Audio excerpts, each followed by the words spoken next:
আজকে রবিবার, মানে আজকে হচ্ছে কাজের দিন। সকালে ওটা শুরু হয়েছে নারকেল ছাড়ানো নিয়ে। সামনে রান্না পুজো, নারকেল ছাড়ানো হচ্ছে। তাকে আমি নাচবো।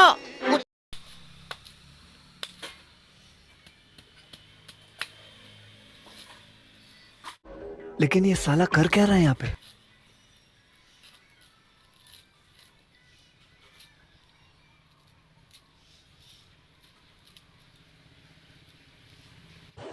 এই সময় কম, শুরু করো। সবে 3টে নারকেল ছাড়ানো হয়েছে, সবে 3টে। আর এখনো দেখো এই এতগুলো পড়ে রয়েছে। আমার মা মনে হচ্ছে আমাদের গ্রামের সবার মনে হচ্ছে খাওয়াবে বলে রান্নার পুজোতে মনে হয় ব্যবস্থা করেছে। अरे कहना क्या चाहते हो? তোমাদের মধ্যে কে ভালো নারকেল ছাড়াতে পারো তাদের আমাদের বাড়ি চলে আসতো, তারাও আমি 2টো নারকেল দেবো। ঠিক আছে, এত নারকেল ছাড়বো কি করে? কথা কি ক্লিয়ার না ভেজাল আছে?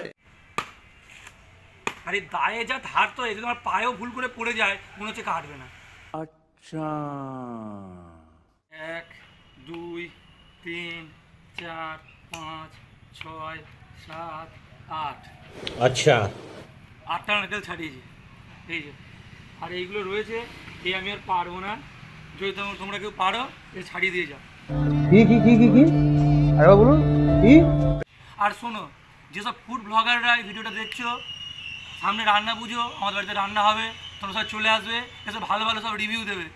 बहुत तेज हो रहा है, बहुत तेज हो रहा है। বাজারে বেরোবো, বাজারে বেরোচ্ছি, ছোটো ছেলে চলে এসছে, ওকেও নিয়ে যেতে হবে। সেই সাইয়ারার আসল প্রয়োগ দেখেছো কীভাবে হয়? এটা হচ্ছে সাইয়ারার আসল প্রয়োগ।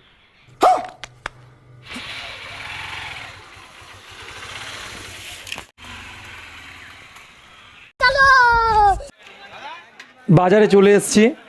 এটা হচ্ছে আমাদের তারদাহ বাজার। রোজ সকালেই বাজার বসে, কিন্তু স্পেশাল দিনের আগে বাজারের রূপটাই পরিবর্তন হয়ে যায়। দেখো তোমরা কত ভিড় হয়েছে, কারণ সামনে রান্না পুজোর বাজার হচ্ছে। আজকে ছোটনকে প্রথমবার বাজারে আনলাম। দেখো ছোটন কত খুশি।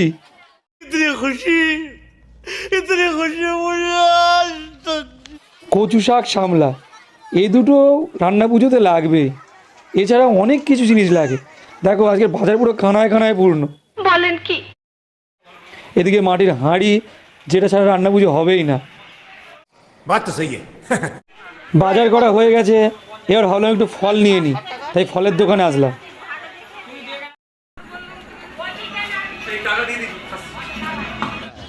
বাজার করা শেষ, বাইকটা নিতে যাব বন্ধুরা। দেখো বাইকটা কত দূরে আমাকে রাখতে হয়েছে, কারণ আজকে বাজারে এত ভিড় হয়েছে। বাইক রাখতে হয়েছে বাজার থেকে প্রায় 1 কিলোমিটার দূরে। प्रमाण दाও। দেখো হাঁটতে হাঁটতে যাচ্ছি, তার ব্যাংক পেরোলো, তারপরেও দেখো এখনো বাইক দেখা যাচ্ছে না। তাকে আমি নাচবো। কত ভিড়, দেখো বাইকের লাইন আর শেষই হচ্ছে না। আমার বাইক দেখা যাচ্ছে, ওই তো আমার বাইক। হ্যাঁ পেয়েছি।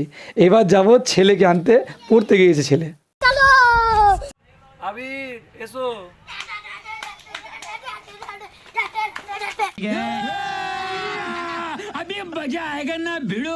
কাজ এখনো শেষ হয়নি, ছেলেকে চুল কাটতে নিয়ে এসেছি।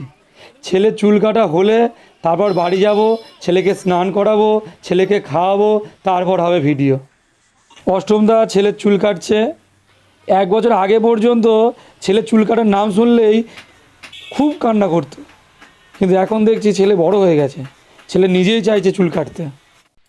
আমার চুল আমি আগের দিনই কেটেছিলাম, কিন্তু অতিরিক্ত ছাবড়ি হয়ে গেছে বলে মিঠুনদা বলে একটু টাচ আপ দিয়ে দেবে, তাতে নাকি আর একটু ভালো লাগবে। কিন্তু আমার মনে হয় আরও বেশি ছাবড়ি লাগছে। তোমরা কমেন্ট করে বলো চুল কাটাটা কেমন হয়েছে। সব শেষে বেলা 1:30টার সময় শুরু হলো শ্যুটিং। আজকে মাত্র 3টে ভিডিওই শ্যুট করতে পেরেছি আমরা।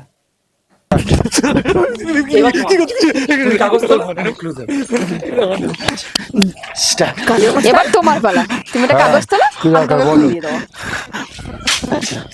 বারবার ফেলতে পারো, তুলতে হবে, ওটা একটা দূর থেকেও দেখতে হবে।